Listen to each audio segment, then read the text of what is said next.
Walau finafli yang rukun yang ketujuh yaitu adalah i'tidal, walau finafli sekalipun di dalam sholat sunnah. Wahua adapun i'tidal iku audul musolli iku baline wong kang sholat ilama roka'a maring kahanan roka'a rukuk.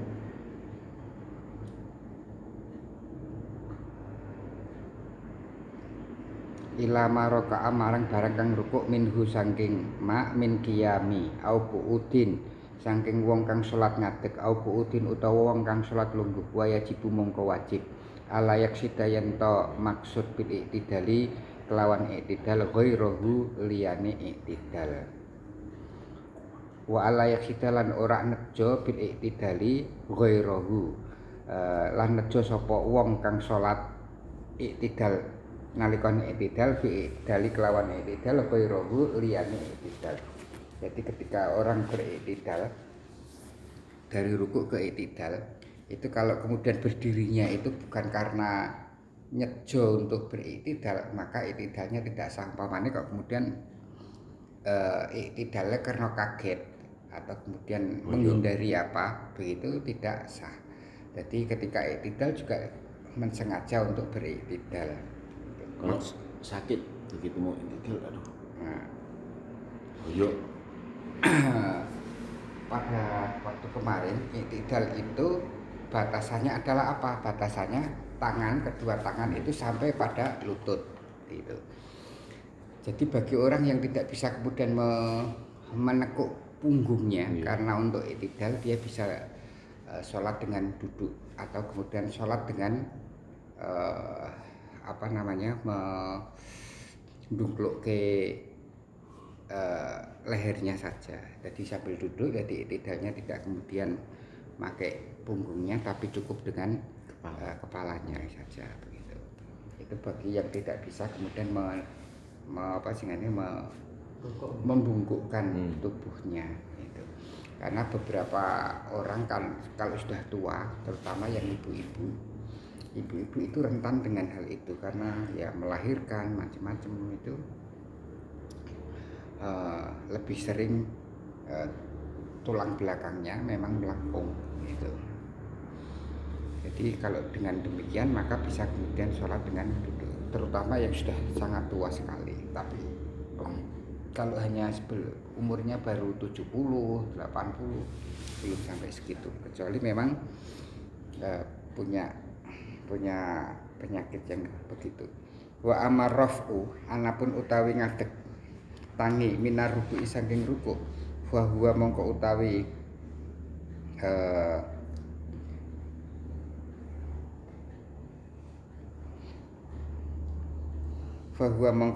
tangi sangka rukuk iku muqaddimatun permulaan lahu kedue rukuk kal huwi kaya dene temurune lir ruku'i maring rukuk wa sujudu lan sujud wakila arruknu wakila lan utawi lan den dawuhake arruknu utawi rukun iku majmu'u raf'i kumpule tangi wal i'tidalu lan i'tidal. Jadi berdirinya dari rukuk ke i'tidal ini termasuk bagian daripada rukun i'tidal itu sendiri. Jadi i'tidal ini berdirinya begini, ini adalah bagian daripada rukun. Sehingga ketika orang berdiri begini, kita tidak diperkenankan berdirinya karena sebab lain, gitu, bukan kaget atau apa, sehingga karena ini bagian daripada i'tidal itu sendiri. Lah bahas ngerincine nanti sakmono. Tapi bukan perlu diniati. Tidak perlu karena memang niatnya sudah dari awal. Jadi gini, bedanya antara rukun dan syarat. Kalau syarat itu setiap syarat memang perlu diniati. Tetapi kalau rukun tidak perlu diniati. Karena rukun itu sudah bagian daripada sholat itu sendiri. Jadi pengertiannya kan gini, syarat adalah suatu ibadah yang dilakukan di luar ibadah tersebut.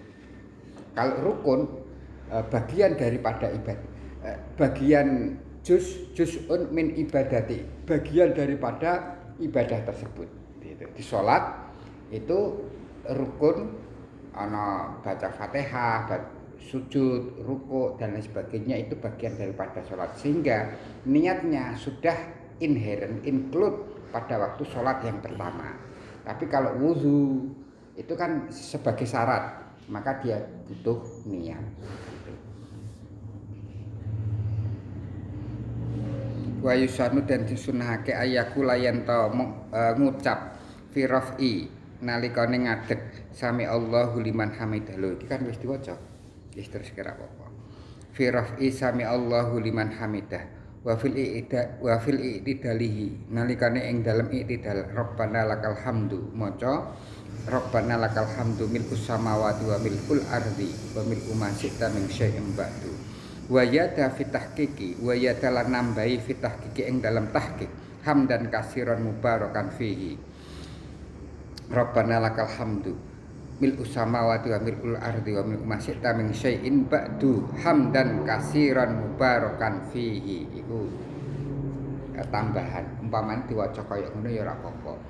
Tapi umpamane wis kanggone awake dhewe kaya ngono kuwi ya sekedawan ngono wae. Dawan. Ba'da Rabbana lakal hamdu wa yazid dalan nambahi man maro malam ya ridil kunuta kanggo lan nambahi wong yang melakukan malam ya yuridil kunuta kang ora nganggo kunut ahlas sanai wal majdi ahakku maqala abdu wa kulluna laka abidun lamani alima a'taita wala mu'tiya lima mana'ta wala yang fa'udal jaddi mingkal jaddu. Nah, itu banget. Sing tidak pakai kunut karena tambahannya begitu. Tapi kalau kunut Rabbana lakal hamdu sami Allahu liman hamidah Rabbana lakal hamdu mil'us samawati wa mil'u ma syi'ta min syai'in ba'du, terus kemudian nggih kunut. Tapi kalau yang tidak kunut ada tambahan ahlas sanai wal lajti ahakku maqalal abdu wa kulluna laka abidun la mani alima a'taita wala mu'tiya lima mana'ta wala yang fa'udal jaddi mingkal jaddu.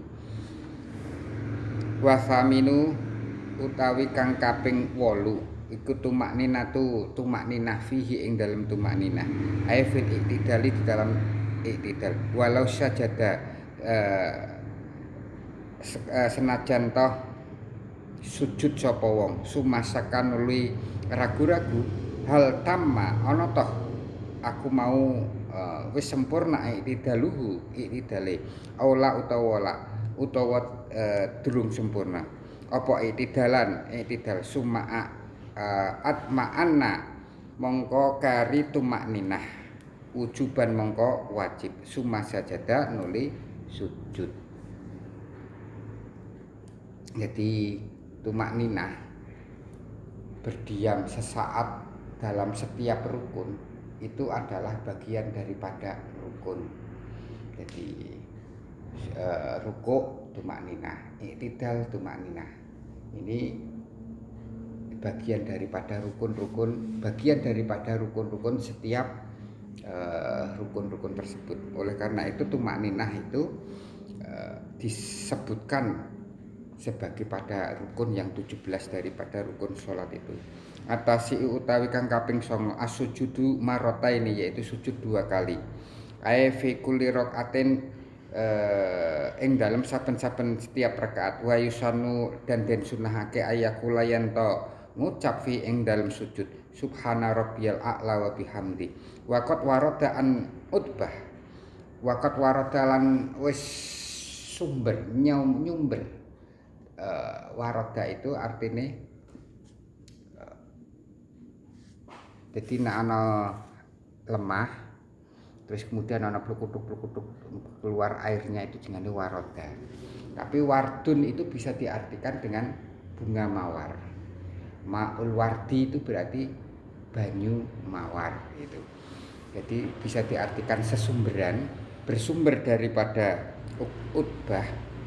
Ini nama seorang sahabat bin Amir. anahu sak temene Utbah qala ngendika sapa Utbah lama semangsane nazalat tumurun fasabbih bismi rabbikal azim, yaiku maca fasabbih bismi rabbikal azim. Nah, disinilah karena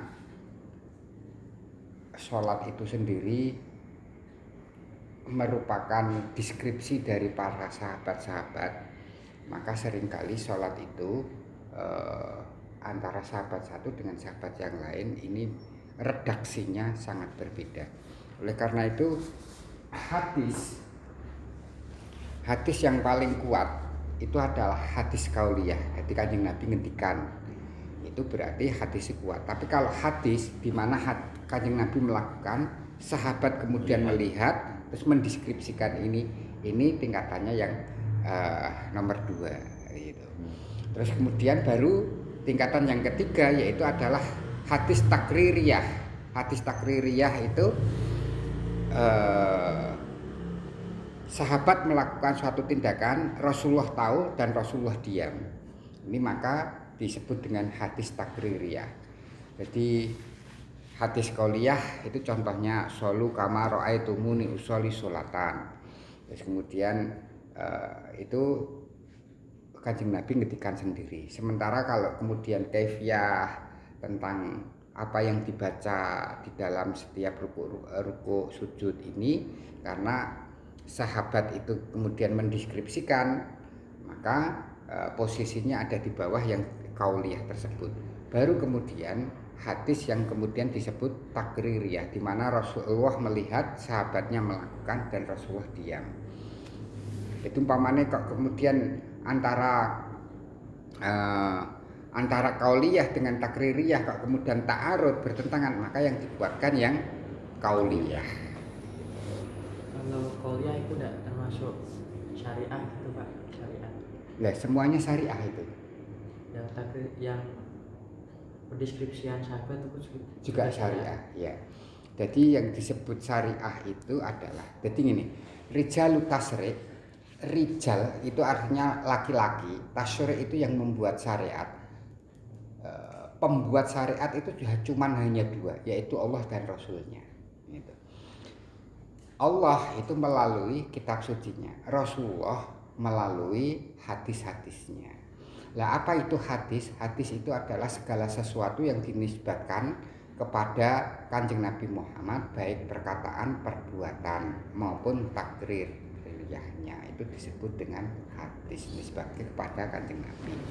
Nah, yang dinisbatkan kepada Kanjeng Nabi itu ada 4, yaitu adalah perkataan, perbuatan, sikap diame Rasulullah terhadap perbuatan sahabatnya, dan kemudian apa yang diinginkan Rasulullah tapi belum dijalankan. Ini namanya ada 4 macam tersebut.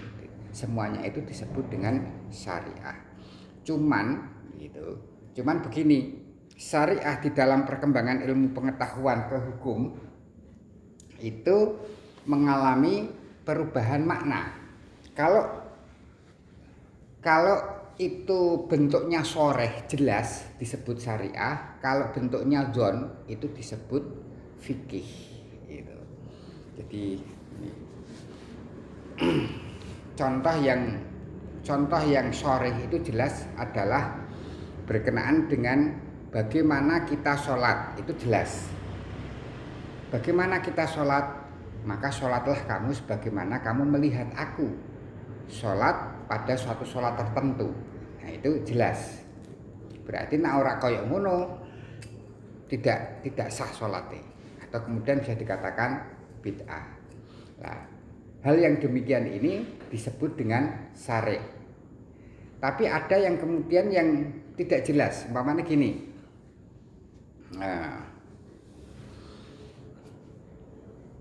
Fankihu ma tobalakum minan nisa'i masna wa sulasa. Menikahilah engkau wanita. Fankihu menikahlah apa yang engkau sukai dari seorang wanita. 2, 3 atau 4, satu sisi itu. Tapi satu sisi yang lain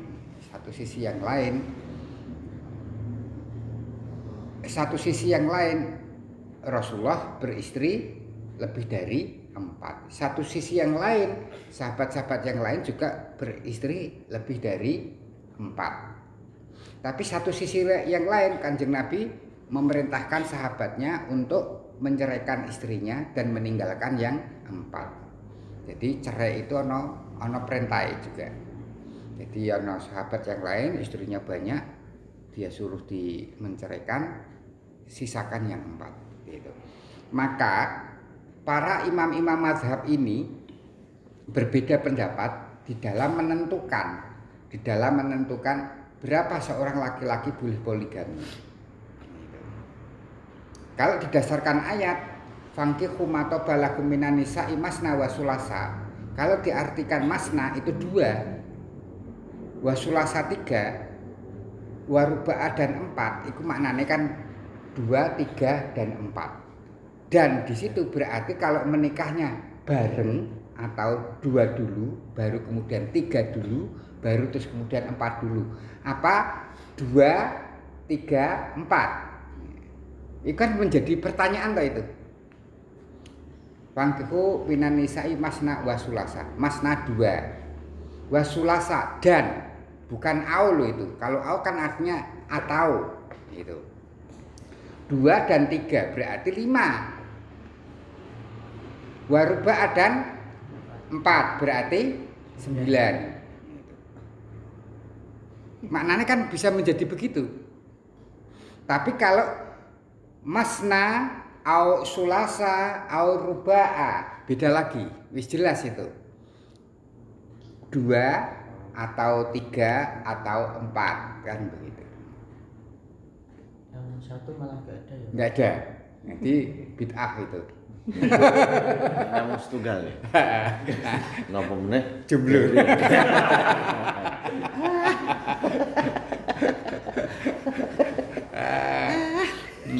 Insya Allah ya kan.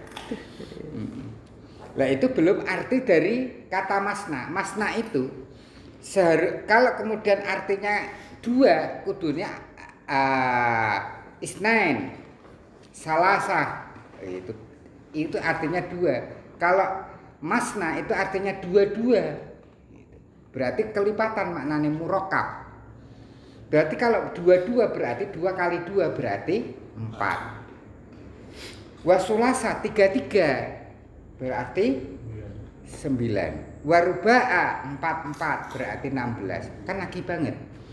Oleh karena itu tidak heran kalau Pak Yai di Meduro itu istrinya sampai 10.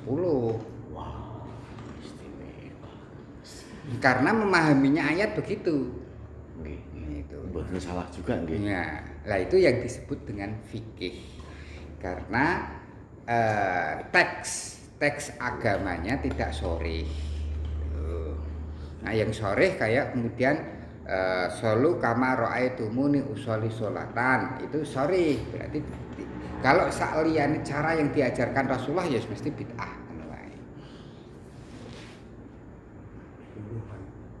10. Pantes aku sih jomblo. Aku diborong. Nang Madura. Ya tidak cuma di Madura, di beberapa negara-negara Timur Tengah. Arab, Timur Tengah, terus kemudian di Pakistan itu juga masih begitu. Nah Indonesia ini ya rada genah. Loh berarti nak sing poligami ora genah, ya genah. Cuman artinya pola-pola pandang berumah tangga itu tidak cuma hanya sekedar untuk memenuhi kebutuhan biologis, untuk memenuhi melemahkan libido saja, tetapi juga orang akan berpikir aku berumah tangga itu untuk memperoleh sebuah kebahagiaan di masa yang kelak dan menghantarkan anak turun menjadi anak-anak yang berkualitas. Itu akhirnya daripada saya punya istri banyak tetapi semrawut, maka sedikit saja. Karena salah satu Di antara kenapa Rasulullah itu memerintahkan sahabatnya mencerai istri-istri yang lain dan meninggalkan 4 istri yang lainnya. Gitu. Karena tidak mampu bersikap adil terhadap setiap istri-istri. Maka seadil-adili awake dhewe paling pol ya bapak. Gitu. Jadi perintah cerai itu apabila kebanyakan gitu. Iya, kalau kebanyakan maka ya gini. Kalau dulu itu wanita itu memang ya begitu itu. Jadi gelem ora gelem pamane dikaroke ya tetap kudu gelem. Tidak hanya sekedar di Arab, di Indonesia. Contoh kisah cerita Siti Nurbaya.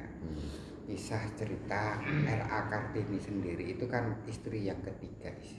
Nah itu biar bagaimanapun kondisi kultur kayak begitu tetap sing jenenge wong wedok kita tetap duwe perasaan ora penak. Gitu. Aja kok menungso. Saya memelihara kucing iso duwe cemburu jebulan. Jadi tak ketulan. Sing liya ngono bisa kemudian iso nyerang sing iki. Jadi njaluk di los-los gitu barang lho. Kewan jebul duwe rasa cemburu kayak bendorone. Nah. Ya, begitu. Artinya kalau kebanyakan kalau enggak bisa di poligami itu sendiri sudah menyakitkan, apalagi kalau sampai tidak mampu berbuat adil lebih menyakitkan. Tapi bukan berarti poligami itu tidak boleh. Maka yang dilakukan, yang diserang oleh orang-orang non-muslim, orang-orang Yahudi, orang-orang Nasrani, terutama Nasrani terhadap Islam, yaitu diperbolehkannya berpoligami. Poligami itu menjadi suatu hal yang bahan empuk untuk dikritisi. Bahkan Islam itu perceraian juga. Iya, termasuk perceraian. Tapi kalau bila tidak boleh bercerai ya itu repot juga nanti. Itu Kanjeng Nabi memerintahkan sahabat untuk menceraikan istrinya, tetap termasuk aku. Apanya? Untuk menceraikannya. Iya. Karena itu makruhnya orang bercerai itu adalah nas. Sesuatu yang halal tapi makruh itu ya bercerai itu adalah nas. Nabi sendiri juga pernah menceraikan istrinya. Jadi gini, setiap apa yang dilakukan oleh Rasulullah itu punya hikmah. Gitu. Tapi yang dilakukan Rasulullah tidak mesti itu sunnah, tidak mesti itu wajib. Di antaranya adalah apa? Kanjeng Nabi tawaf naik onta, Kanjeng Nabi menceraikan istrinya. Gitu. Tapi tidak mungkin Kanjeng Nabi itu melakukan suatu perbuatan dosa atau maksiat, itu tidak mungkin. Karena di beliau semua nabi dan semua rasul itu maksum itu dilindungi dari berbuat dosa. Tapi kalau kemakruhan, pamane sholat rada nglendhe gitu, di akhir-akhir waktu itu bisa terjadi. Tetapi hal yang demikian itu ada hikmahnya buat umatnya. Kenapa? Kalau Kanjeng Nabi itu kok sholat tidak pernah sholat di akhir waktu, wah ya rekoso kanggo mate. Allahu Akbar pas ngedram terus melayu. Bubar konsere kan gitu. Nah, ada hikmahnya. Jadi hikmah Kanjeng Nabi melakukan kemakruhan itu menunjukkan kepada umatnya setelahnya itu, oh ina iki into ora dosa. Ning ya memang ya elek, itu harus diakui. Semuanya yang dilakukan oleh Rasulullah ada hikmahnya, termasuk menceraikan istrinya. Jadi ketika Rasulullah itu menceraikan Aisyah dan Hafsah, itu kan keduanya ini kan anak-anaknya dari sahabat yang paling dekat, yaitu Aisyah anaknya Sayyidina Abu Bakar, Hafsah anaknya Sayyidina Umar. Gara-gara nih Aisyah cemburu karo Maria Al-Qibtiyah. Istri-istri Rasulullah kan duweni omah dewi-dewi di sekitar Masjid Nabawi itu. Nah, ana sahabat dari Yaman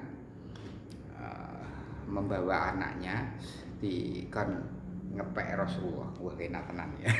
Anake digawa, wis kemene iki putri kula jenengan garwa. Qibtiyah. Dari bangsa Qibti Mesir. Terus Kanjeng Nabi apa jenenge Kanjeng Nabi iku mau ngumpuli Maria Al-Qibtiyah di tempatnya Siti Aisyah, di rumahnya Siti Aisyah. Wah, Siti Aisyah tak merempeng. Kanjeng Nabi wedi merempengi bojone, sisa Nabi merempengi bojone ya semeneng wae. Ora iki. Ngene aku maksud ngene.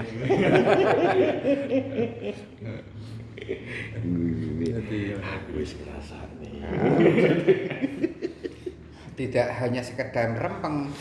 Jadi Siti Aisyah kan cerdas. Wong nek duwe bojo kok kecerdasan ki ya bahaya juga. Nah, terus nge-move istri-istri Rasulullah yang lain untuk demo. Nah, akhirnya terus kemudian Rasulullah menceraikan. Lah ngerti kalau kemudian istri-istri Rasulullah itu diceraikan, Sayyidina Abu Bakar dan Umar mendatangi anak-anaknya untuk memarahinya tersebut. Gitu. Tapi pada akhirnya dibalik lagi, ya, kembali lagi. Berarti rujuk. Nah ini apa namanya, bercerainya ini kan tetap makruh, tetapi ada hikmahnya, gitu. Ada hikmahnya bagi umat setelah itu. Rujuk itu apakah sudah talak? Talak satu. Oh, talak satu. Talak satu. Kalau kemudian talaknya itu belum sampai kemudian idah, maka cukup kemudian dijawil ngono sudah rujuk.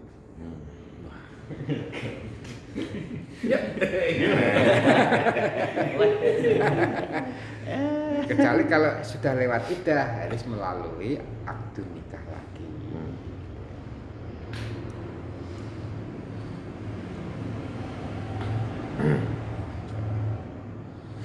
Itu kalau ya paling angel. Jadi kita itu tidak bisa memanage rumah tangga.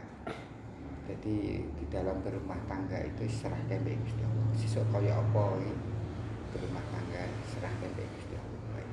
Pirang-pirang sing ditata apik direncana sadurunge nikah, pacaran sik, ngomong tentang kehidupan pernikahan sesuk kita begini. Itu praktek. Nah, makanya ya disalahke disendekke maring Gusti Allah. Mungkin jenengan jaga keluarga kula. Kula mboten saged napa-napa. Pun kula sak derma ngetutke jenengan piye-piye. Jadi wis bisa saja orang di permukaan itu begitu apa namanya serasi, begitu kemudian mesranya dan sebagainya, tapi di dalam diri masing-masing menyimpan bara. Tidak, karena persoalan dalam rumah tangga itu paten celkune cilik-cilik. Itu ngomong nggendong anak, umpamane ngenteng-ngenteng anak ora iso ngono kuwi iso dadi merempeng.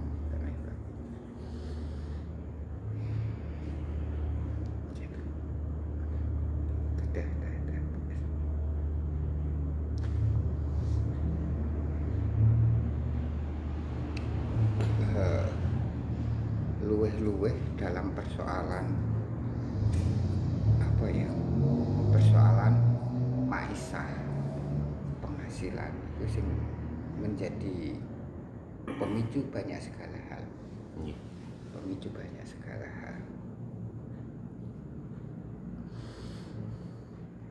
Wis saya mau menerima apa adanya pada dirimu. Nah, awalnya begitu.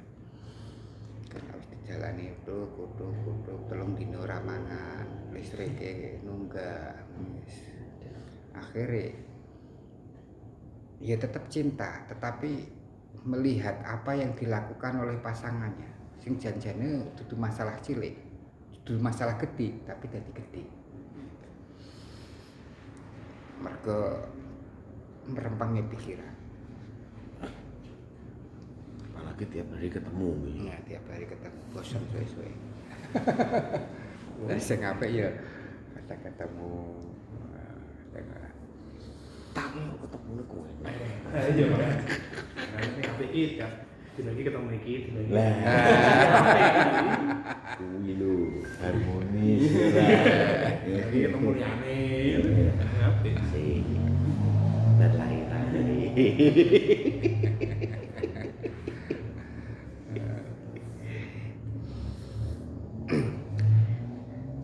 Semua pernikahan Rasulullah itu adalah tidak dari kehendak Rasulullah itu sendiri. Jadi ketika Rasulullah itu mendapatkan Siti Khadijah, itu direncana oleh pamannya yang namanya Abi Thalib. Direncana oleh pamannya Abi Thalib untuk dinikahkan dengan Khadijah. Karena Abi Thalib itu sendiri kan walaupun dari keluarga Quraisy, keluarga sing istilahnya balungan gede, tapi hidup juga dalam masyarakat. Masyarakat itu angel gitu.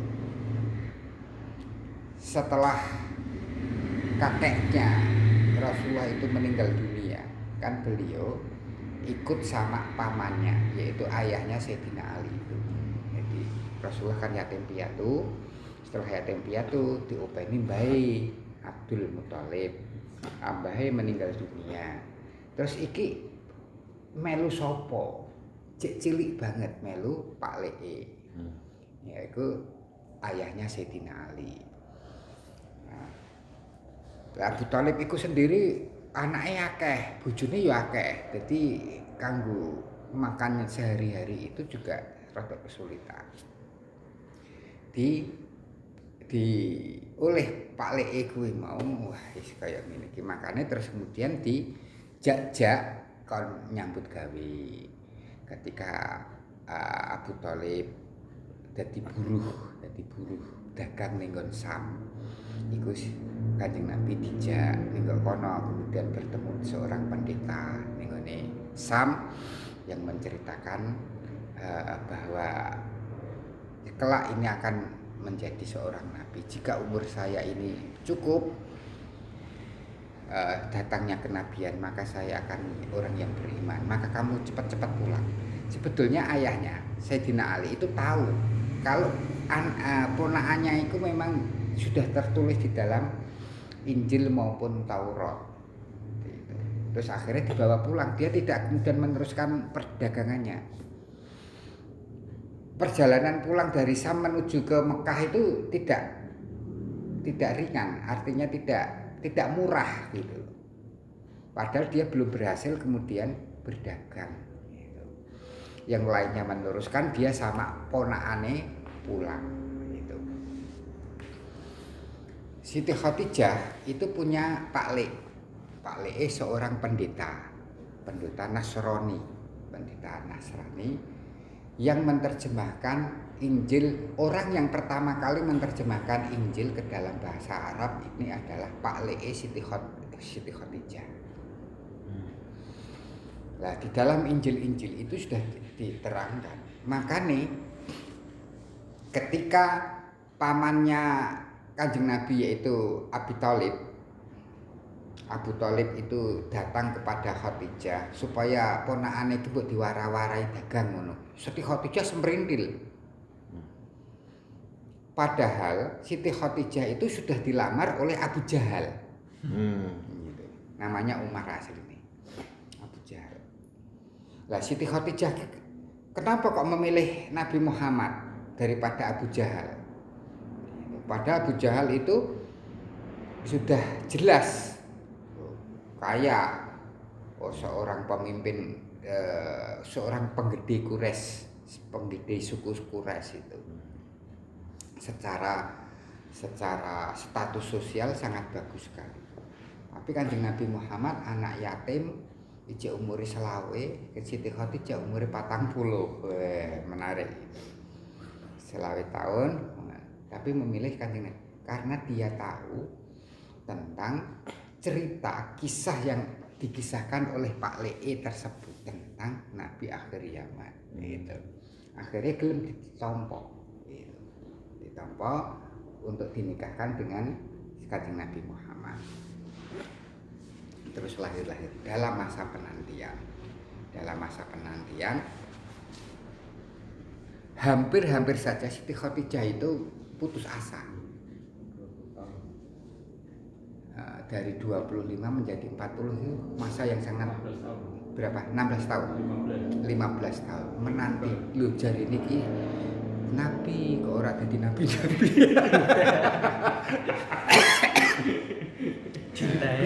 Diteni. Kenabian iki kapan ya? Nabi kaya kemudian dadi jari dikandhake arep dadi ketua PBNU kok ora dadi kan ngono. Berarti Khadijah itu mencintai Kanjeng Nabi mergo pengen dibujuk Nabi. Nah, ya lebih daripada itu tidak ada dalam teksnya, jadi tidak usah menafsir-nafsirkan. Jadi ceritanya gimana? Terus akhirnya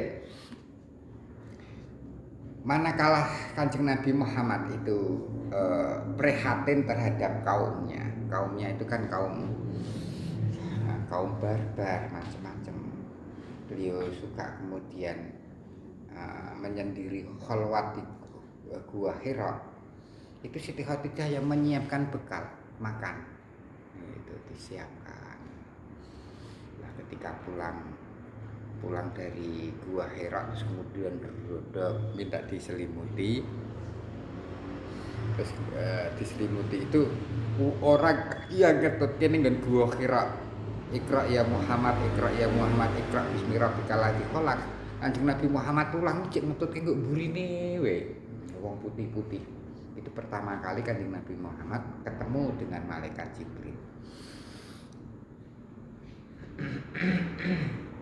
Justru sing cerdas iku Siti Khadijah. Jadi ketika enten apa, umpamane yang basa Jawane enten apa kan Mas kok rada gundah gulana gitu.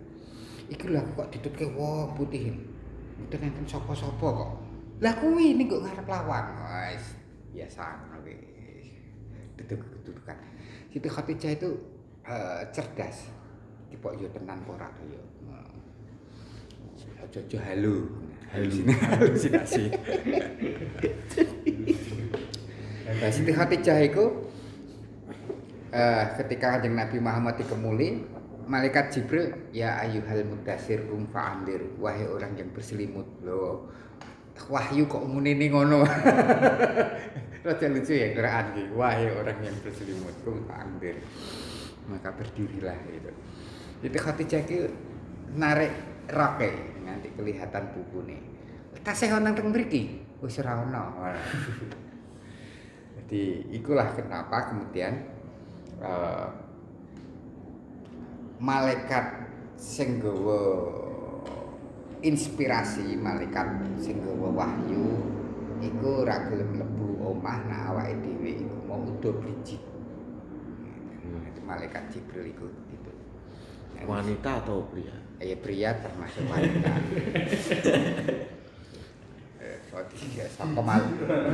Malaikat Jibril kan bukan laki-laki juga bukan perempuan. Gitu. Dibuka terus kemudian malaikat Jibril tidak di depan pintu. Bareng di lesek niki teng pundi? Lho lah kuwi apa meneh? Gitu. Nah, terus barulah kemudian Siti Khadijah, wah iki wis tanda-tanda yang selama ini saya tunggu-tunggu itu sudah datang jadi ketua PBNU. Wis entuk telepon terus. PBNU jadi ketua OSIS. Baru dibawa kepada Pak Le niki kok garwa kula ngene disuwukke Kanjeng Nabi disuwuk. Disuwukke ning ngene Pak Le. Pak Le karang memang Pak Le Siti Khadijah itu tukang suwuk. Jadi sejak dulu seorang spiritualis itu mesti jadi tukang suwuk. Disuwukke ning kono terus cerita ngeten lho Pak Le. Oh, kuwi. Hadza namusul akbar. Namus itu bahasa Ibrani maknanya malaikat. Akbar itu ketua. Ini adalah ketuanya para malaikat yang mendatangi Musa dan Isa. Nah, dari situlah kemudian Siti Khadijah iman karo Kanjeng Nabi Muhammad yang dulu masih diragukan, tenan apa ora.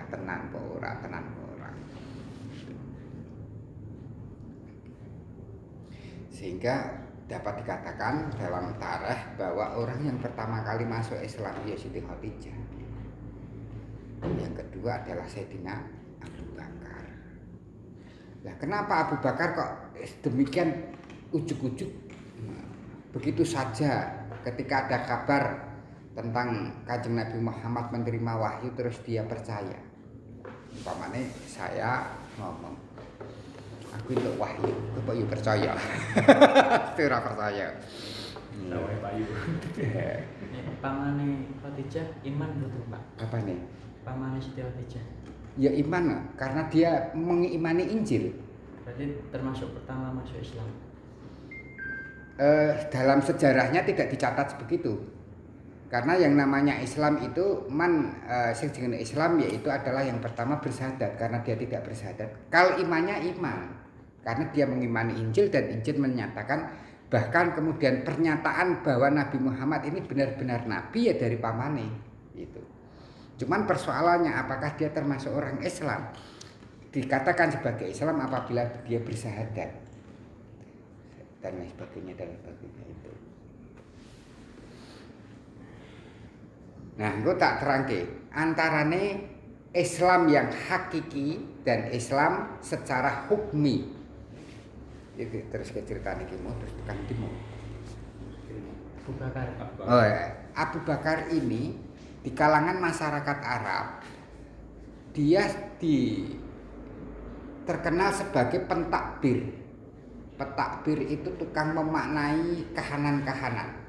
Jadi orang-orang Quraisy itu kalau mau berdagang karena Arab ini adalah negeri tanpa tuan, maka banyak sekali para perompak-perompak. Sebetulnya wilayah yang dikuasai oleh perampok yaitu Jazirah Arab. Karena Romawi dan Persia Yunani sudah hancur, ini tidak menginginkan ini karena tandus, tidak ada hasilnya apa-apa. Aku menguasai menjajah Arab itu ora ono hasilnya. Maka Romawi dan Persia ini tidak mau. Lah maka yang menguasai adalah perompak-perompak. Tetapi ini adalah daerah lintasan perdagangan antara Eropa dengan Asia itu selalu melalui Arab ini kok sampai ke Mesir. Sehingga banyak sekali perdagangan. Lah di sini ketika orang-orang berdagang selalu kemudian golek tukang ramal yaitu Abu Bakar As-Siddiq itu. Abu Bakar kemudian bagaimana nanti aku berdagang di sana. Nah, nanti Sayyidina Abu Bakar itu mempunyai insting yang nak cara saiki ini punya panca indera yang ke-6. Panca indera kok yang ke-6 berarti ya ora panca. Indera ke-6 gitu. Nah, sejak muda Sayyidina Abu Bakar itu sudah melihat karakteristik Kanjeng Nabi Muhammad yang demikian itu sudah melihat dari mata batinnya itu. Sehingga ketika Kanjeng Nabi Muhammad menyatakan bahwa dapat wahyu, Abu Bakar langsung mengimani begitu saja tanpa kemudian babi bu. Karena Sayyidina Abu Bakar itu sendiri sudah melihat tanda-tanda itu jauh sebelum turunnya kewahyuan.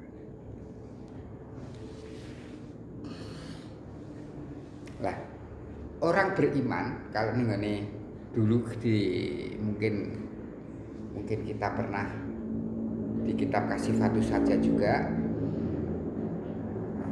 di sana Syekh Nawawi itu memberi pengertian tentang sapa ta wong Islam kuwi. Wong Islam secara hakiki karo wong Islam secara hukmi. Jadi katakanlah pamane Kanjeng Nabi Muhammad bapaknya Sayyidina Ali. Seumur hidup kan tidak pernah bersyahadat. Tetapi dia meyakini kalau Kanjeng Nabi Muhammad ini adalah bersyahadat secara lisan bahwa beliau Kanjeng Nabi Muhammad ini adalah utusan. Begitu pula Pak Lee Siti Khadijah meyakini bahwa Kanjeng Nabi Muhammad adalah utusan. Ini secara hakiki seorang muslim, tetapi secara hukmi kita tidak punya kaitan hukum hak-hak seorang muslim terhadap muslim. Hukum hak-hak muslim terhadap muslim yang lain itu kan ada 5. Di antaranya menjawab salam, terus kemudian menengok, menguburkan dan sebagainya. Karena tidak ada secara hukum tidak begitu, maka kita tidak punya kewajiban untuk itu. Tetapi soal kemudian keberimanannya, saya tidak meragukan imannya. Gitu. Itu ngantuk gitu. kayak misalnya Jadi maaf sih, gini orang ngantuk kan. Bisa jadi kayak Denny itu kan mengimani kebenaran yang ada dalam Islam, cuman dia itu apakah bisa disebut? Ya semoga begitu. Amin. Semoga begitu. Artinya uang mlebu Islam itu sesuatu yang sangat berat sekali. Padha karo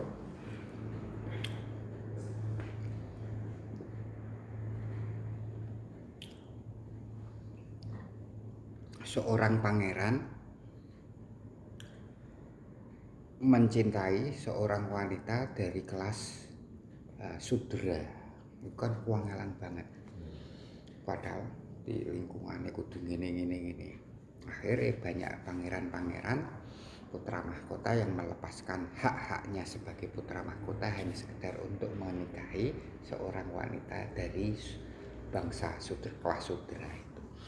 Begitu pula termasuk di kalangan orang-orang Cina demikian itu. Jadi melihat dari situ bukan suatu hal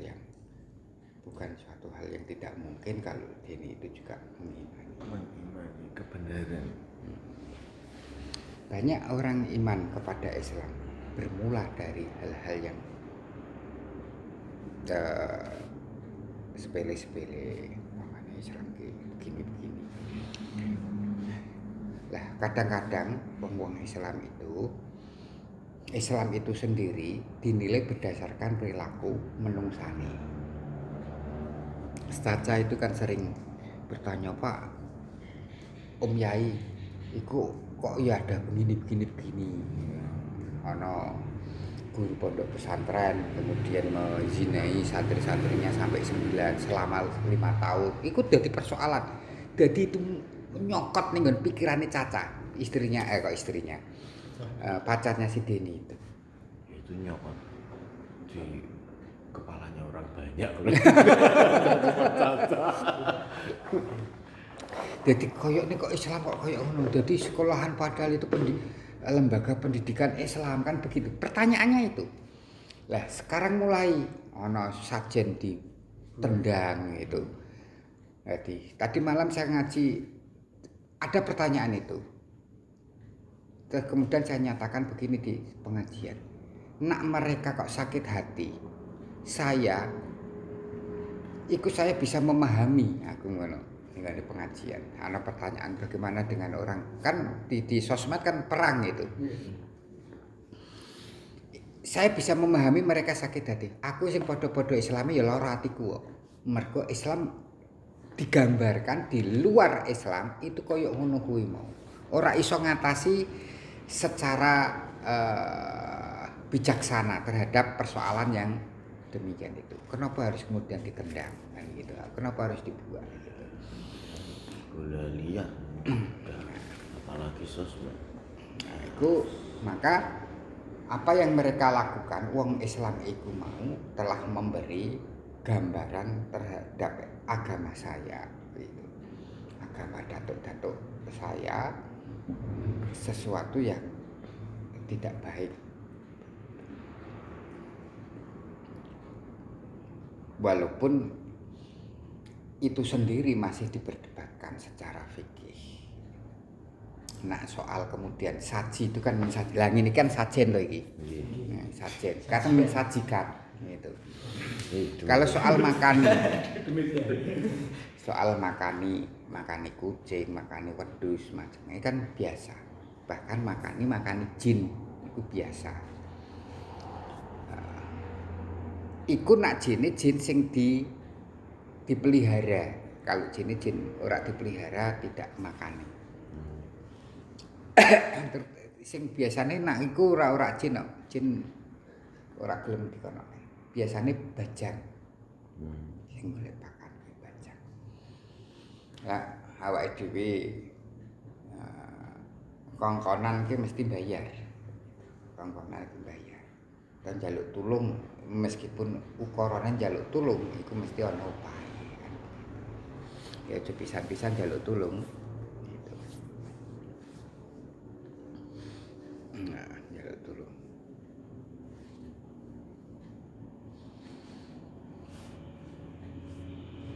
Persoalannya kan, lho itu kan ora ketok ya kanggo awakmu. Kanggone sing biasa ya bukan barang sing gaib meneh. Walaupun tidak dalam bentuk aslinya. Setahu saya tidak ada orang melihat jin dalam bentuk aslinya. Di dalam bentuk-bentuk yang lain. Kalau toh kemudian melihat itu juga tidak melihat secara bertatap muka. Tapi kehadiran mereka terasakan. Jadi maafkan.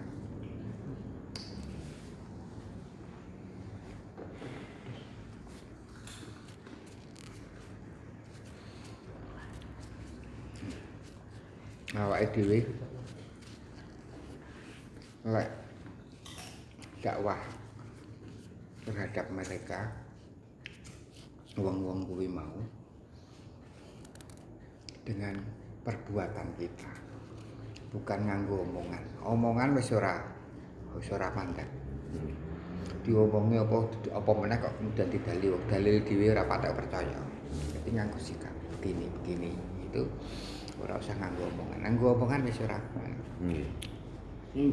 Niku mboten usah tiyang Islam piyambak nggih. Kadang wonten. Adik kula. Mentah omonganku. Bukan ini bukan. Saja. Kuwi saya kudu.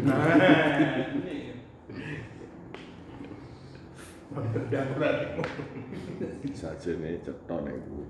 Duit. Kowe kok salat. Masya Allah.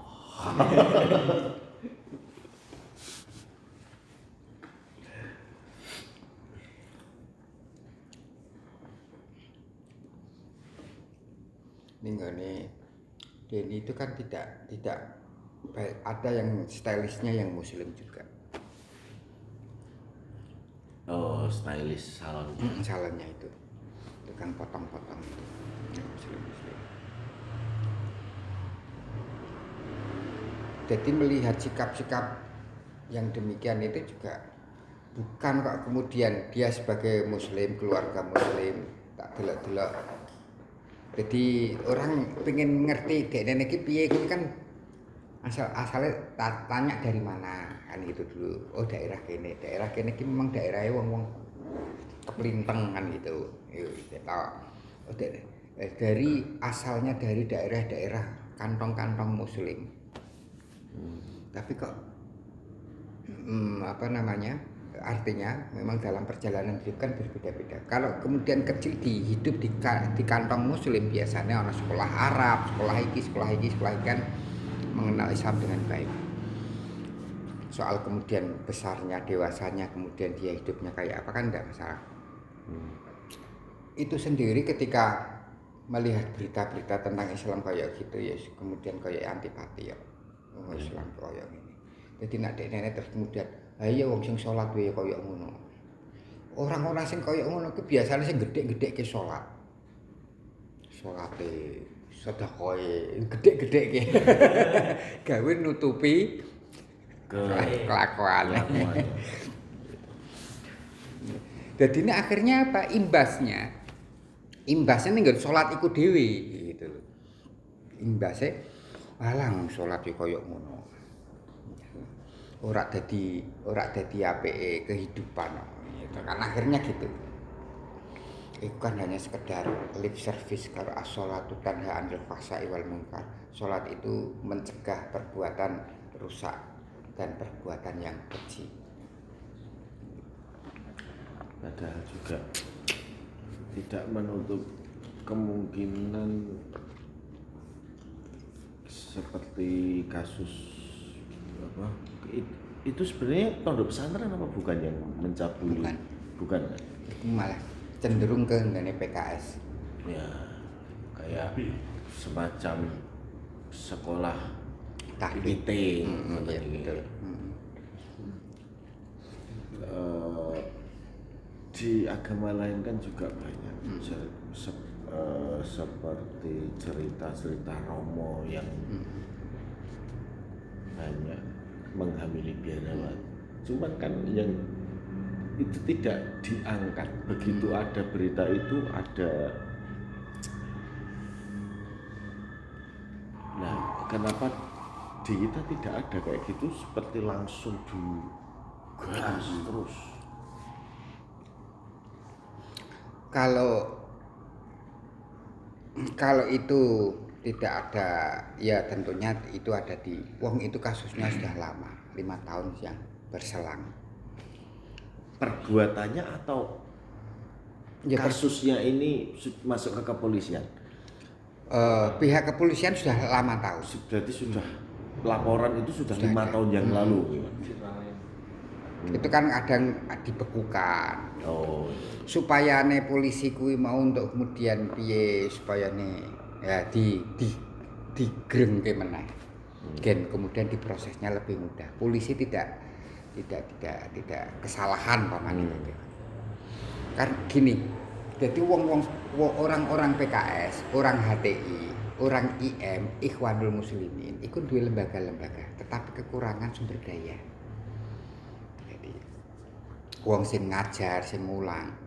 Lah bocah kuwi mau janjane ya wong dari kalangan NU, wong seneng sholawatan gitu loh. Lah iku terus kemudian kon manggon. Kan biasanya banyak tahun nggon sosmed mencari guru ngaji yang hafid golek guru hafid kok ning ngene sosmed kadang-kadang gitu.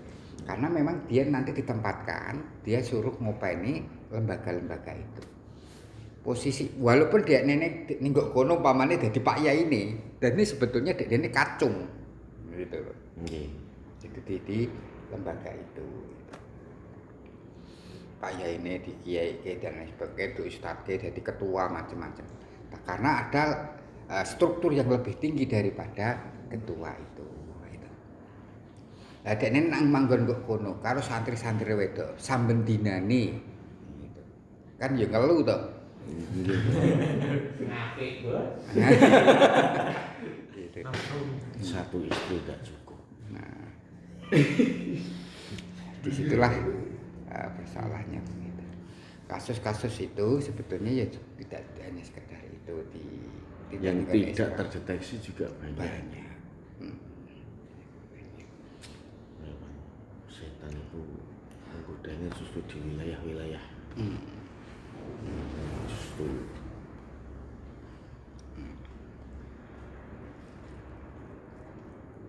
aduh ramai godo dhewe rasa digodo. Yang demikian itu juga gini. Jadi saya memang hidup di lingkungan pondok pesantren. seorang kiai niku kono ana pondok pesantren wedok. Pak Yai ini duwe anak sing jenenge Gus. Itu satu godaan tersendiri yang sangat berat buat Gusnya.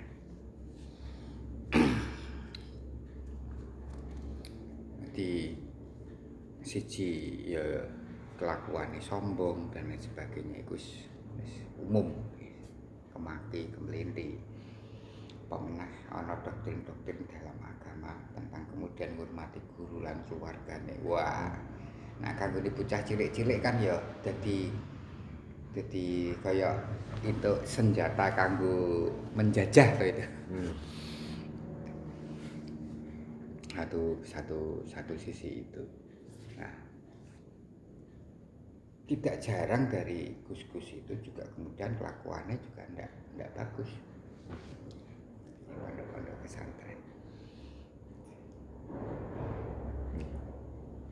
Makanya walaupun dia seorang gus menjadi tabu ketika masuk ning komplek putri. Kayak pondok iki kan ya kayak rumah tahfidz. Sing piye? Ya, tapi ora tau ngaji. Jadi pondok pesantren enggak penggaron, itu kayak omah biasa gini. Ana kamar-kamare tinggoni cah santri. Sekolah ning kok njopo. Pokoke nek kono gawe nginep masak macam-macam. Pak Yai ini ngaji kadang ora kadang ora. Tapi duwe label pondok pesantren. Lah kok mangono barang napa ya ana alasane dhewe-dhewe.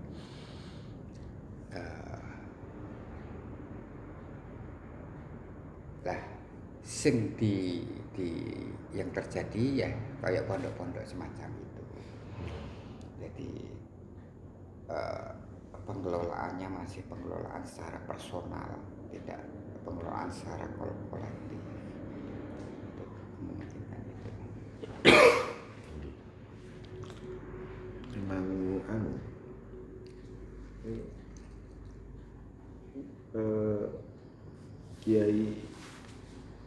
kiai sekarang itu memang rata-rata kan putra kiai. Kalau dulu kan mboten munculnya kiai-kiai itu dari anak-anak orang biasa.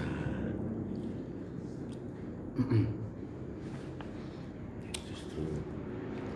Jadi dari katakanlah ini Mbah Maimun, Mbah Zubair bin Harun. Harun ke aslinya tidak namanya Harun, jenengannya Jawa.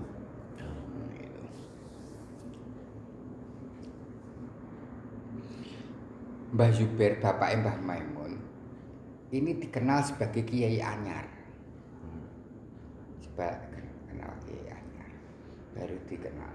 Terus kemudian mongkone Mbah Maimun iku di kalangan para kiai-kiai disebut Kiai Anyaran. Mbah Maimun. Mbah Maimun, pada kaya ngono ngalime, gitu. Beberapa orang menyatakan sebagai kewaliannya, beberapa orang. Jadi kewalian Mbah Maimun belum ijma, gitu loh. Nah, Syaikhul Qadir Jilani kan ijma wisan, sepakat kalau dia adalah wali. Nah, Mbah Maimun beberapa orang belum menyatakan. Nah, iku wae cek diarani Kiai Anyaran mergo sing jenenge Mbah Harun iku janjane dudu dari kalangan seorang kiai. Dadi generasi ke berapa baru sing jenenge Mbah Zubair iku dadi kiai gede. Begitu pula Imam Bukhari itu bukan dari kalangan seorang Habib atau putra ulama besar tidak. Putra seorang pendeta. Jadi ana mbahnya. Jadi keturunan yang ketiganya itu adalah seorang pendeta, pokoknya yang dituakan di agama nenek moyangnya orang-orang Transaksonia itu dari Bukhara itu.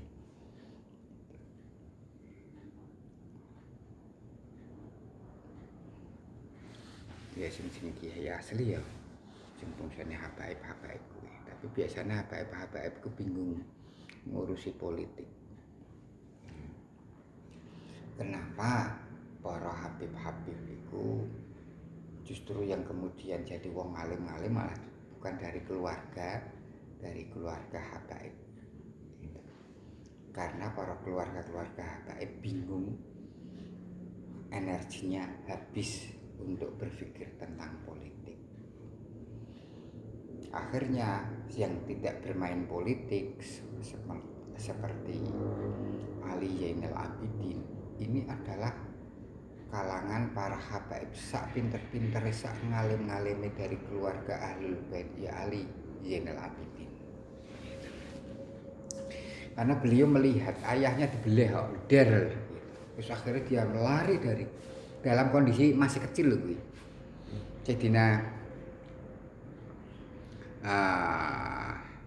Husain bin Sopo terus kemudian itu kan jadi sangat nyokot dengan pikiran, terus kemudian dia lari dari itu, dia mempelajari Islam dengan betul-betul, dia tidak mau ikut-ikutan perebutan kekuasaan. Akhirnya dia jadi sak ngalim-ngalimi keluarga Ahlul Bait ya beliau.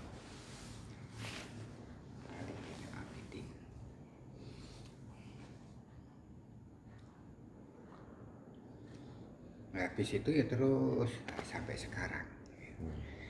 Maka sing ngalim-ngalim itu biasanya Habib Pedotan. Habib Pedotan ini jadi kayak kiai-kiai kan sebetulnya ya Habib tapi pedotan. Pedotan. Habib Pedotan karena ini siji tersubordinasi dari kehabibannya. Aku harus ngurusi politik kok kono kangku. Nah, dene ya Habib wis aku tak ora wis akhire sinau terus. Sing ngalim malah iku. Nah, hikmahe ning kok kono. Hikmahe Habib pedotan iki malah dadi ngalim-ngalim. Sing Habib tenanan malah ora ngalim-ngalim. Wah, isine mung sholawatan. Penguasaannya terhadap keislaman, penguasaan keilmuan justru ya ada pada di luar Kanjeng Nabi. Itu lah memang kayak ngono kayak ini kayak wis di rencana mbek Gusti Allah. Nah Habib sing genah iku walaupun dia Habib tetap menghormati orang-orang berilmu gitu. Jadi senajan toh aku Habib kehabibanku kan bukan suatu yang diikhtiari. Kehabiban itu kan bukan suatu diikhtiari, tapi kalau ngalim itu diikhtiari. Mungkin ditawati, ya sampun Habib dereng. Makanya Habib kuwi nak karo Habib sing ngalim tenanan kuwi, nak karo wong ngalim iku temenanan, kaya bapake Toha Putra. Bapake dadi Yekdullah, terus kemudian bin Toha Yekdullah bin Toha terus bin Sopo Al-Munawar kuwi. Nak karo keluarga Futuhiyah tenanan. Itu walaupun dia Habib. Karena bukan melihat oh dek nenek dari kaum sudra tidak, tapi dia melihat keilmuannya. Wong sing nggawa ilmu. Nah aku kok kemudian ora iso ngurmati ilmu, ya berbahaya. Ilmu tidak berpihak pada saya, kan begitu. Makanya Habib sing sekarang ini banyak sekali Habib itu. Habib tidak memandang hal itu karena dia memandang karena dari sisi keturunan dia ke status sosial dia ini sehingga dia tidak tertutup dari melihat keilmuan seseorang. Itulah ini Habib ya anyar-anyar. Habib anyaran iki mau. Habib. Nah sing wis Habib sing rosih ya tidak demikian. buka HP anyar. Ya kaya Gus-gus sing budu-budu kan sing kemaki-kemaki. Nah sing ngalim-ngalim kayak malah ya ora. Gus Bahak ya ora ngono. Santai, Santai. relax. Gus Bahak saka Pati Jogja. Iku Gus Bahak ngaji di Jogja itu 2 kali. Kena dari Pati ke Jogja numpaki bis ngadeg. Kena ning Jogja tegane Jombor terus disusul nganggone Fortuner. Ya karena santri-santrine suki-suki. Tapi coba umpamane sing Gus-gus sing ilmune durung apa-apa mlaki tumpakane wis Alphard sing alime kaya ngono numpak bis kok. Laras. Boten kuat derajat. Ya muga-muga awake dhewe saturun-turune awake dhewe ora ana sing kaya ngono. Amin. Tapi ora kaya ngono itu ora kemlete-kemlete. Boten komplete. Komplete.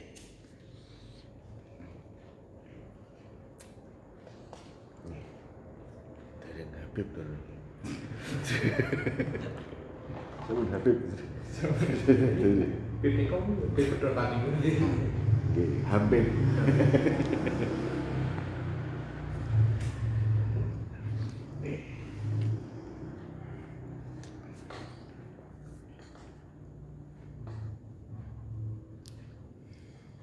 Pak sholat dan ngarepe wong sholat ya amsal Pak.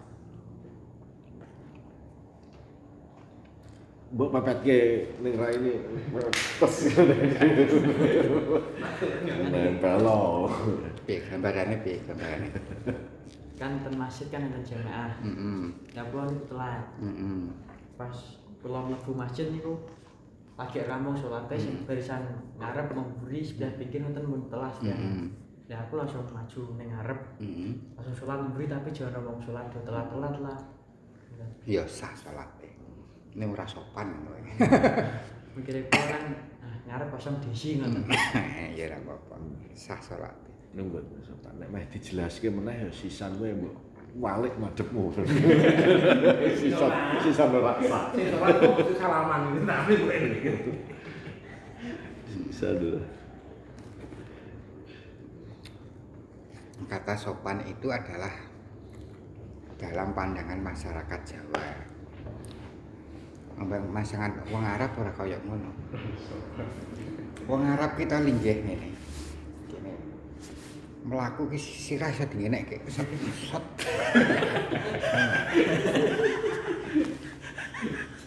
Jadi saya sama rombongan linggih ngenteni salat. Kono ya nek biasa wong Jawa kan mesti nganggo kono kanggone wong Arab Habib. Lah ning mburi wae kae tau diri lah. Mlaku bocah cilik untuk-untuk sirah dingenekke terus ngene. Piye coba? Ngarep. Ya, Moko Habib-habib niku teng Jawa cepet dadi wali. nah, cepet kurang ajare. Nah, dingonake meneng wae. Wong Jawa sopan-sopan.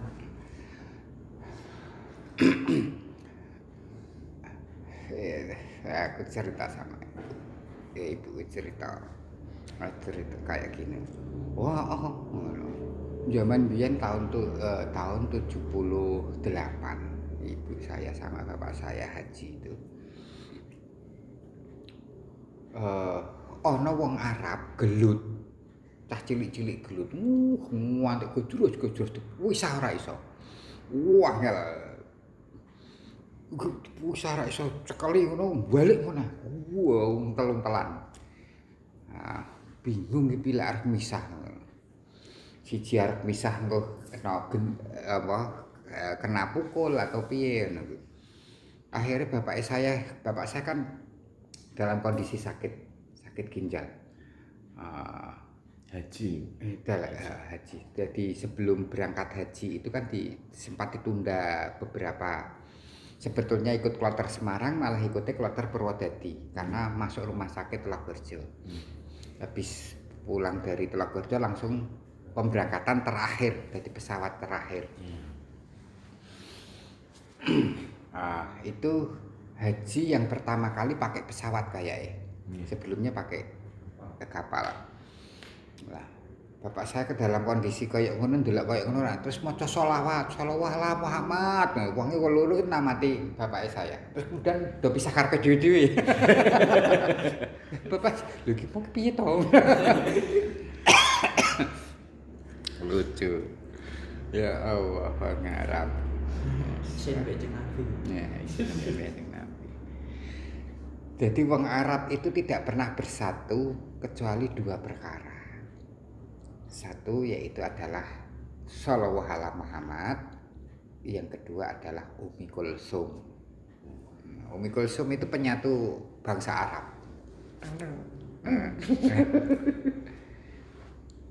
Bangsa Arab sepakat kalau Ummi Kulsum jayid. Nah.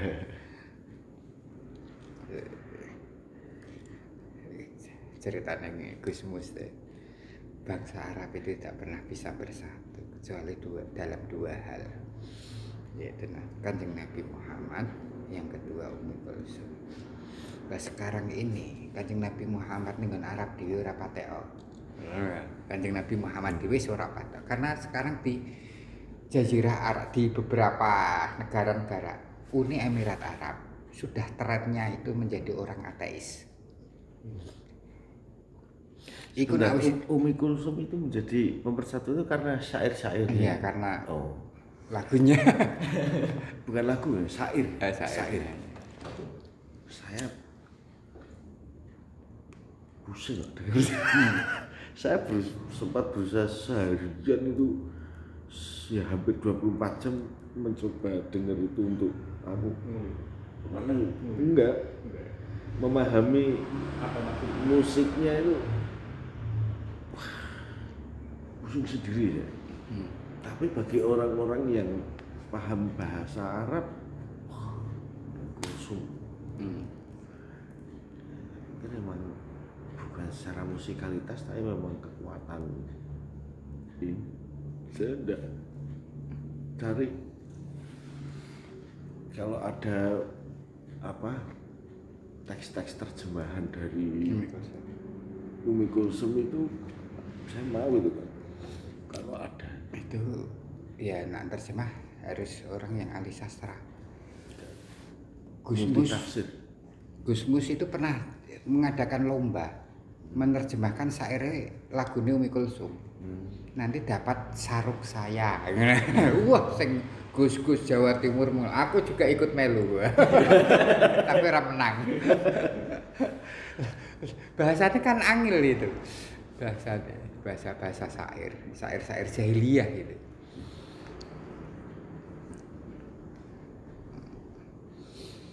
Jadi Ummi Kulsum itu kayak lagu nih, musik mengikuti syairnya. Iya, kan gaya-gaya Iran kan gitu. Jadi hampir kalau Ummi Kulsum memang kayak masih ada lagunya. Di Iran saya dengerin lebih parah lagi. Orang puisi ada musiknya. Itu enggak ada. Nah, di sini kan orang nyanyi. Sebenarnya itu karena saya enggak tahu apa yang dia bicarakan, jadi saya enggak bisa ini. Kecuali kalau memang ada entah PDF atau buku terjemahan lirik-lirik Ummi Kulsum. Coba nanti aku tak boleh. Buron ya beberapa kali ada, waduh ini Ummi Kulsum, ya tahu, waduh pusing. Saya teman saya sampai yang terakhir ngasih referensi ada lagu Iran ini, saya memang minta referensi musik Timur Tengah, cuman memang enggak, mungkin keterbatasan musik itu tradisional ya.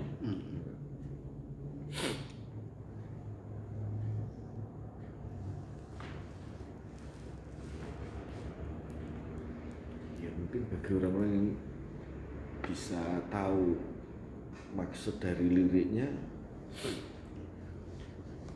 menikmati, nggak tahu pusing. Ya jadi banyak yang tidak tahu, kiai-kiai juga banyak yang tidak tahu. Oke.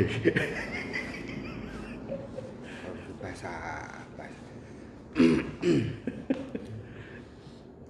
bahasa isbuh Arab, tapi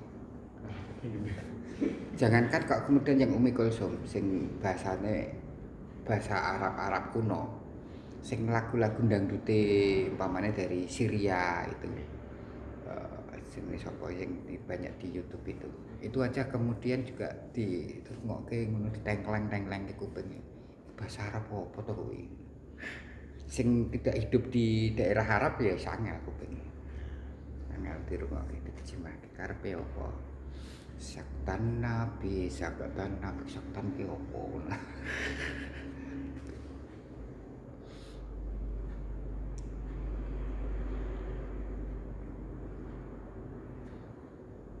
Kalau Timur Tengah itu memang ya, kekuatan syair itu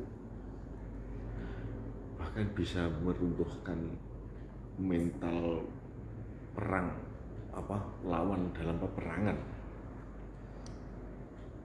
Iya.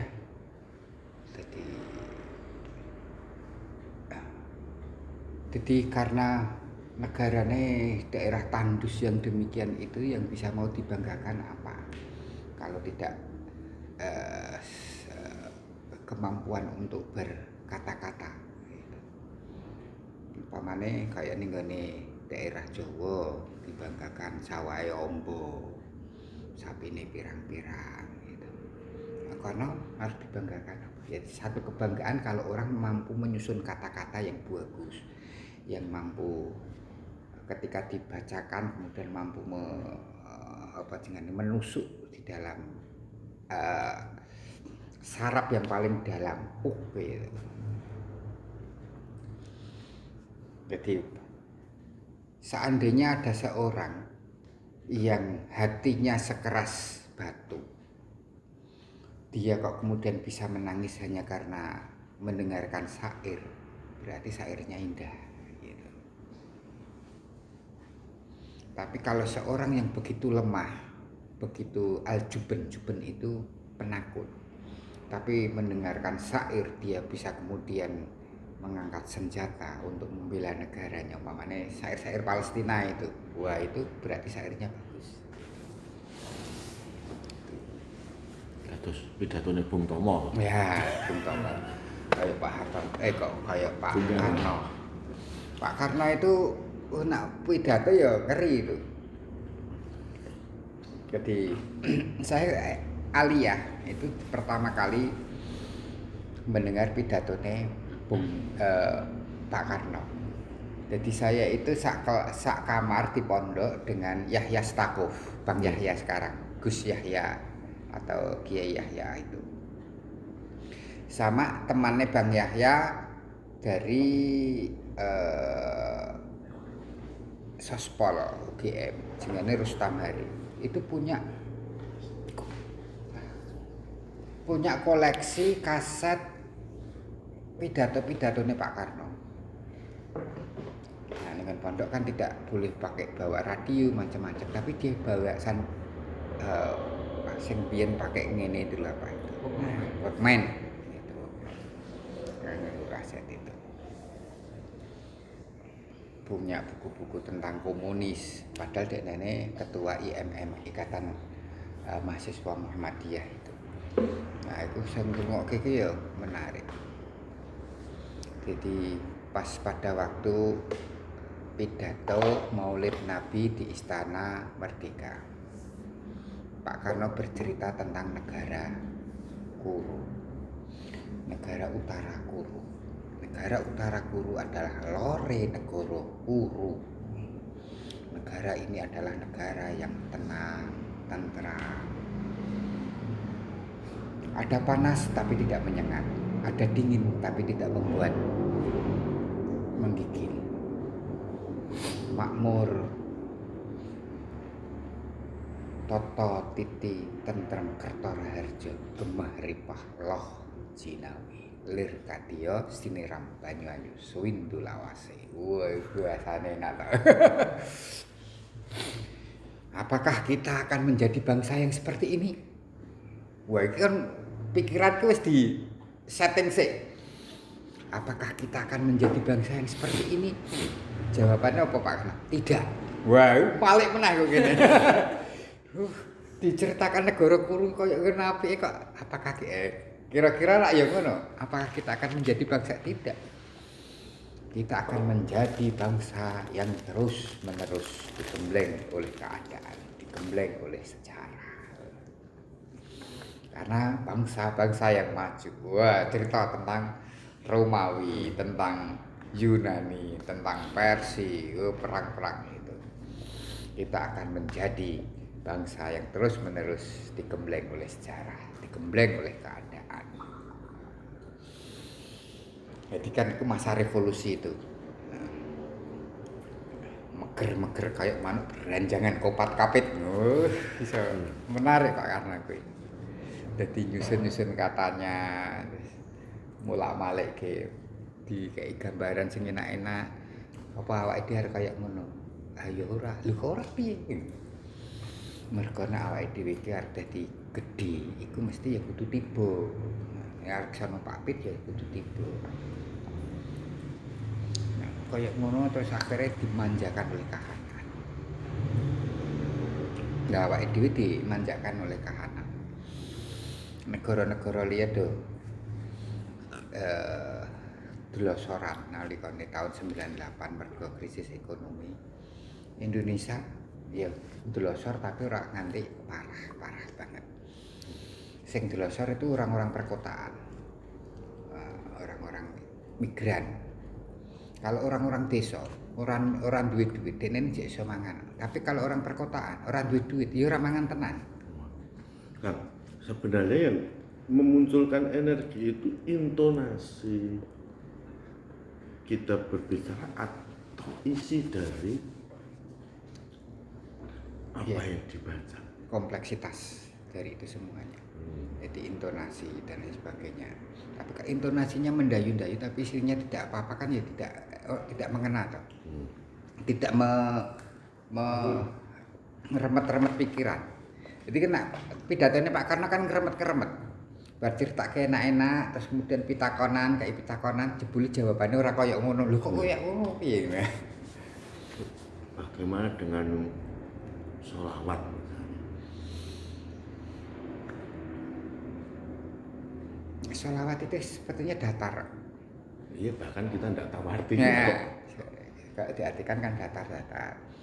Allahumma sholli ala sayyidina Muhammad wa ashili zalimin bidzalimin wa ashili, sibukkanlah orang-orang zalim dengan orang-orang zalim yang lainnya. Wa ahrijna, dan keluarkanlah kami mim bainihim salimin, keluarkanlah kami dari berkecamuknya orang-orang zalim, madzalimi saling madzalimi ini secara selamat. Shalawat ashil itu sholawatnya Ja'far As-Shadiq. Jadi Ja'far As-Shadiq itu kan hidup di masa peperangan antara Syiah dan Sunni yang sangat keras sekali. Nah ini termasuk keluarga Rasulullah yang istimewa. Ja'far As-Shadiq itu ya ada di rantai emas apa Thariqah Ya, hampir semuanya. Semua Thariqah. Nah, masuknya dari Ja'far As-Shadiq. Nah, Ja'far As-Shadiq itu nak ndonga kuwi dungane itu mergo menginginkan dia tidak mau ikut-ikutan urusan politik sing saling antara Sunni Syiah itu, dan memohon supaya mereka itu wong-wong sing dolim ben dolimi wong sing dolim liyane. Dadi biar sing dolim iku padha gejurkan dhewe, sing awak-awake dhewe wis ben kok kene wae. Keluarkanlah kami dari kezaliman-kezaliman itu secara selamat. Nah, di dalam doa kunut, di dalam mazhab Ja'fariyah Nah, awake dhewe kan Syafi'iyah. Itu menjadi doa kunut. Allahumma hdina fi man hadait. Bar kuwi wa ashili zalimin bi zalim. Wa ahrisna min bainihim salimin wa ala alihi wa sahbihi ajmain. Gitu. Itu kunut. Lah wong NU, wah itu ngene apik. Wis gawe sholawat ashil. Allahumma sholli ala sayyidina Muhammad. Titik toh. Wa ashili zalimin bi zalimin wa akhrijna min bainihim wa ala alihi wa sahbihi ajmain. Di sholawate ya sholawat sing diajarke Kanjeng Nabi, tetapi dungane kuwi mau sing menyusun Imam Ja'far As-Shadiq ditambahke dengan sholawat menjadi sholawat ashil. Allahumma sholli ala sayyidina Muhammad kan ngono. Iku sholawat sing diajarke Kanjeng Nabi kan begitu. Ditambahi wa ashili zalimin bi zalimin wa ala alihi wa sahbihi ajmain. Sebetulnya sholawat yang diajarkan kan ora ana wa ala alihi. Nah, cara wong salafi ya bid'ah, bid'ah, betul. Tapi sholawatnya itu sendiri kan tidak bid'ah, wong itu diajar. Terus dungane kuwi mau dadi susunan yang tidak terpisahkan menjadi sholawat ashil. Sholawat plus tambahan dungo ashil.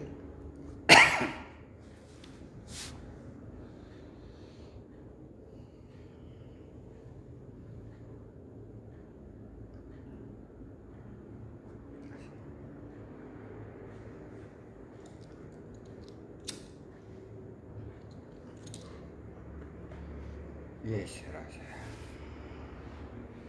Iya. Iki kita Gusti Allah lek nganter ngene.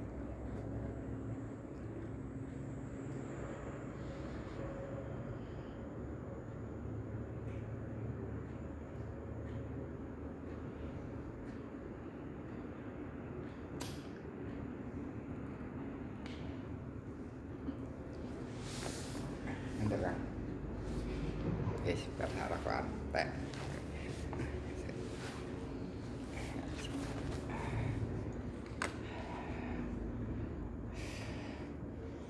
Seharian saya masuk angin, minta kok ngeri bojoku. Besok pagi ning Yogyo. Oh, minjing. Besok ya habis ngajar. Tapi ngajar kan tidak full besok. Kalau jadi, kalau Ini nanti pun full anu. sudah full. Cuman jamnya biasanya kan 45. Di tempat saya dibuat tidak 45 tapi dibuat 30 menit per tatap muka. Jadi jam 12, jam setengah 12 sudah pulang. Biasanya kan jam 2.